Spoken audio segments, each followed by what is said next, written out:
بسم اللہ الرحمن الرحیم۔ ہمارا آج کا ٹاپک ہے دنیا کی سب سے قیمتی گائے۔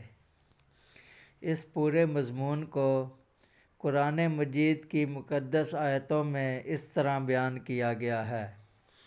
اور جب موسیٰ نے اپنی قوم سے فرمایا، خدا تمہیں حکم دیتا ہے کہ ایک گائے ذبح کرو، بولے کہ آپ ہمیں مسخرہ بناتے ہیں۔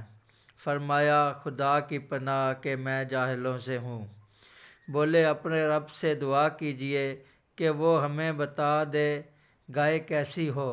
کہا، وہ فرماتا ہے کہ وہ ایک گائے ہے، نہ بوڑھی اور نہ اوسر، بلکہ ان دونوں کے بیچ میں۔ تو کرو جس کا تمہیں حکم ہوتا ہے۔ بولے، اپنے رب سے دعا کیجئے، ہمیں بتا دے اس کا رنگ کیا ہے۔ کہا، وہ فرماتا ہے، وہ ایک پیلی گائے ہے جس کی رنگت ڈھڈھاتی دیکھنے والوں کو خوشی دیتی ہے۔ بولے، اپنے رب سے دعا کیجئے کہ ہمارے لیے صاف بیان کرے وہ گائے کیسی ہے۔ بے شک گایوں میں ہم کو شبہ پڑ گیا، اور اللہ چاہے تو ہم راہ پا جائیں گے۔ کہا، وہ فرماتا ہے کہ وہ ایک گائے ہے جس سے خدمت نہیں لی جاتی کہ زمین جوتے اور کھیتی پانی دے، بے عیب ہے جس میں کوئی داغ نہیں۔ بولے، اب آپ ٹھیک بات لائے تو اسے ذبح کیا، اور ذبح کرتے معلوم نہ ہوتے تھے۔ اور جب تم نے ایک خون کیا تو ایک دوسرے پر اس کی تہمت ڈالنے لگے، اور اللہ کو ظاہر کرنا جو تم چھپاتے تھے۔ تو ہم نے فرمایا، اس مقتول کو اس گائے کا ایک ٹکڑا مارو، اللہ یوں ہی مردے جگائے گا، اور تمہیں اپنی نشانیاں دکھاتا ہے کہ کہیں تمہیں عقل ہو۔ اس قصے میں ہمارے لیے درس ہدایت یہ ہے، اس واقعہ سے بہت سے عبرت انگیز اور نصیحت خیز باتیں اور احکام معلوم ہوئے۔ ان میں سے چند ایک یہ ہیں۔ نمبر 1، خدا کے نیک بندوں کے چھوڑے مال میں بڑی خیر و برکت ہوتی ہے۔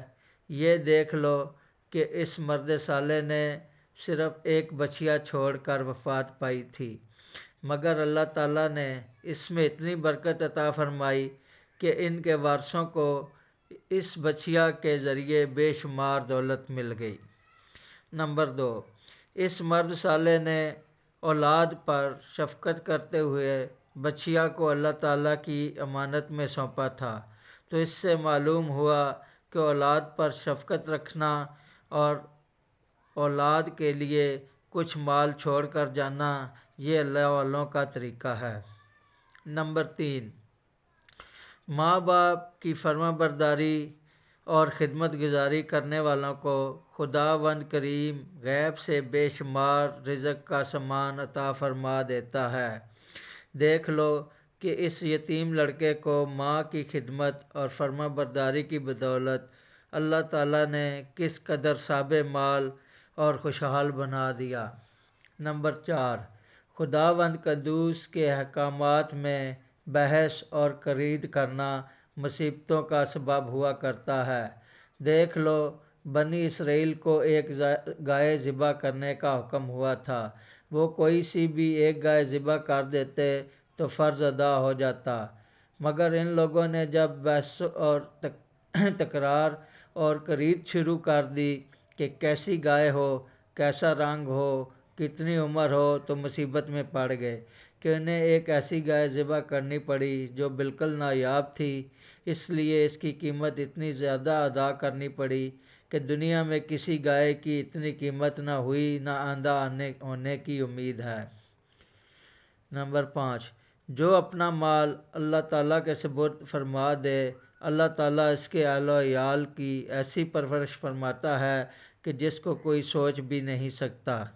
نمبر 6، جو اپنا مال اللہ تعالیٰ کی امانت میں سونپ دے، اللہ تعالیٰ اس کی حفاظت فرماتا ہے اور اس میں بے حساب خیر و برکت عطا فرما دیتا ہے۔